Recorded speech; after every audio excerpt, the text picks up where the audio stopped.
आदरणीय RTI activist Vinod Kumar Yadav ji, जिन्होंने कई ऐसे भ्रष्टाचारियों को नाकों में नकेल कसने का काम किया है। जब भी आताताइयों का जो संख्या जो इस समाज में बढ़ी है, तब तक इन्होंने अपना आरटीआई रूपी जो हथौड़ा है उससे उनके मनोबलों को तोड़ने का प्रयास किया। वैसे क्रांतिकारी साथी के लिए एक बार जोरदार तालियों से बहुत धन्यवाद रमेश जी। कहते हैं कि उसूलों पे जहां आंच आए वहां टकराना जरूरी है। उसूलों पे बोलने के बाद वसूलों पे जहां आंच आए वहां टकराना जरूरी है। अगर आप जिंदा हैं तो फिर जिंदा नजर आना जरूरी है। हम लोग जब भी इस सड़क से गुजरते थे तो ऐसा नहीं है कि ये सड़क सिर्फ आप लोगों का ही नहीं है। यहाँ के प्रखंड और राहगीर जहाँ जहाँ से लोग आते हैं तो इस सड़क से गुजरते हैं तो बहुत खराब हालत पहले भी थी और अभी भी। पानी अक्सर मसानखून में लगा ही रहता था, कभी भी चले।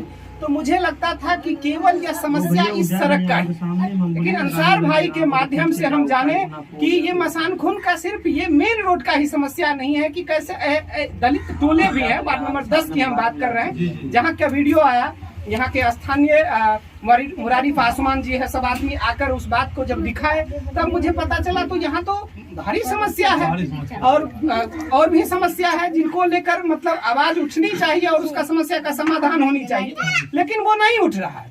इतना मुखिया यहाँ की, बल्कि मसानखून को जब आप राजनीतिक दृष्टिकोण से देखेंगे तो यहाँ वर्तमान में मुखिया है, हमारे प्रमुख साहब भी यहीं रहते हैं। उसके बाद भी जब आप लोकसभा चुनाव देखेंगे और संसदीय चुनाव देखेंगे तो राजनीतिक का गढ़ रहा है। यहाँ बड़े बड़े नेता आते हैं और जाते रहे।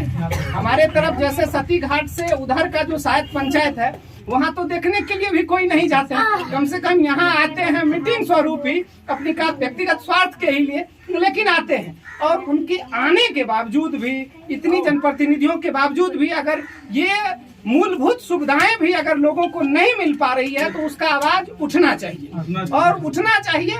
एक तो बहुत मुश्किल से कोई बिरला ही होता है कि पंचायत में लोकल स्तर पर मुख्यमंत्री का विरोध करना आसान होता है, सांसद का विरोध करना आसान होता है, उसके अपेक्षा विधायक का विरोध करना आसान होता है। लेकिन जब आप पंचायत स्तर पर आएंगे तो चाहे वार्ड सदस्य की बात हो, मुखिया की बात हो, सरपंच की बात हो, वहाँ डिफिकल्ट होता है। लोग यहाँ व्यक्तिगत ले लेते हैं, मतलब सामाजिक विरोध को लोग व्यक्तिगत विरोध मान लेते हैं। तो वो ऐसे मुद्दे में अगर एक तो कोई आवाज उठता नहीं है, कोई बोलता नहीं है, और ऐसे समय में अगर कोई युवा आवाज उठा रहा है तो वो कोई बिरला है। उसके सम्मान में हम लोगों को खड़ा होना चाहिए। और इसीलिए मान के चलिए यहाँ कुशेश्वर स्थान विधानसभा के विभिन्न पंचायत से लोग आए हैं। जब हम दूसरे पंचायत के लोग, हम जब दूसरे गांव के लोग इनके लिए खड़ा हो सकते हैं तो क्या मसानखून पंचायत के लोग इनके लिए खड़ा नहीं होंगे? होना चाहिए। क्यों? इसलिए होना चाहिए कि आपको एक इंसिडेंट हम याद दिलाते हैं कि अभी हमारे पूरे देश स्तर पर भरत तिवारी जी का इंसिडेंट हुआ होगा, पूरा सोशल मीडिया पर वायरल है।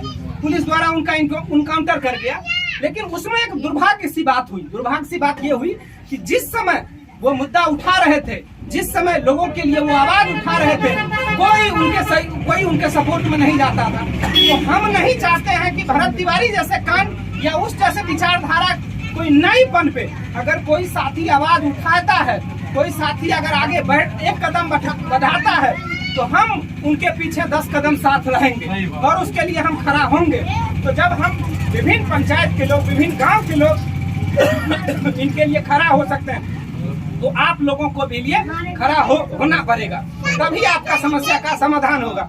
जब समस्या हमारा है, जब हम झेल रहे हैं तो हम नहीं खड़ा होंगे तो कौन खड़ा होगा? एक कहावत है कि भगवान और ईश्वर अल्लाह भी उन्हीं का मदद करते हैं जो अपना मदद खुद करना चाहते हैं।